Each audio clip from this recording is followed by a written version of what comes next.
आणि अमराठी रिक्षा चालकांसाठी विशेष मराठी प्रशिक्षण केंद्र ठाण्यामध्ये महाराष्ट्र शासनाचा हा उपक्रम आहे। रिक्षा चालकांना परिवहन कार्यालयाकडून प्रमाणपत्र दिलं जाणार आहे।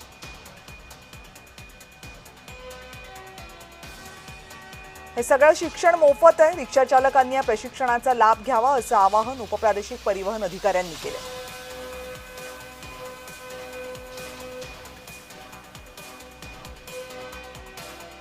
प्रादेशिक परिवहन कार्यालयामार्फत जे रिक्षा चालक आहेत किंवा जे अमराठी आहेत यांच्यासाठी प्रशिक्षण वर्ग विशेष करून चालवण्यात येत आहेत आणि या संदर्भात माहिती देण्यासाठी आपल्यासोबत उपप्रादेशिक परिवहन अधिकारी रोहितजी काटकर आहेत। सर, या वर्गांची काय नेमकी खासियत असणार आहे, कोणाकोणाला याच्यामध्ये प्रवेश असणार आहे आणि काय नेमकं शिकवलं जाणार आहे?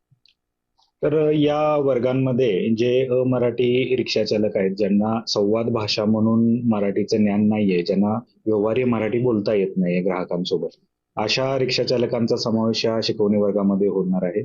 एक अभ्यासक्रम तयार करण्यात आला आहे की जो अभ्यासक्रम रिक्षा चालकांना ग्राहकांसोबत मराठीमध्ये संवाद साधण्यासाठी उपयुक्त ठरेल।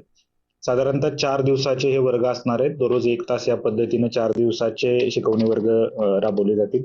त्याच्या शेवटी त्यांची एक परीक्षा घेतली जाईल साहित्य परिषद आणि परिवहन विभागाच्या प्रतिनिधींच्या माध्यमातून, आणि जे परीक्षा यशस्वीरित्या उत्तीर्ण करतील त्यांना एक प्रमाणपत्र जारी करण्यात येणार आहे। हे प्रमाणपत्र त्यांना पुढील त्यांच्या याच्यासाठी उपयोगी पडेल। ज्यांना व्यवहार्य मराठी भाषा येत नाहीये, म्हणजे ज्यांना मराठीमध्ये संवाद साधता येत नाही, अशा सर्वांवर 15 ऑगस्ट नंतर कारवाई केली जाईल। कुणाल भोईटे, जय महाराष्ट्र न्यूज, ठाणे।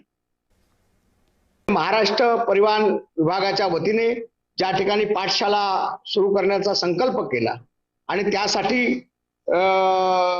ऍक्च्युली कोकण मराठी साहित्य परिषद आणि मुंबई मराठी साहित्य संघ हे सुद्धा त्यांना मदतीसाठी उतरले आणि या माझ्या विभागामध्ये सर्वच अमराठी लोकांना मराठी येण्यासाठी ज्या पाठशाला उपलब्ध करून दिल्या, पाठशाळेसाठी या ठिकाणी सहयोग केला, त्यामुळे त्यांचे मी आभार व्यक्त करतो।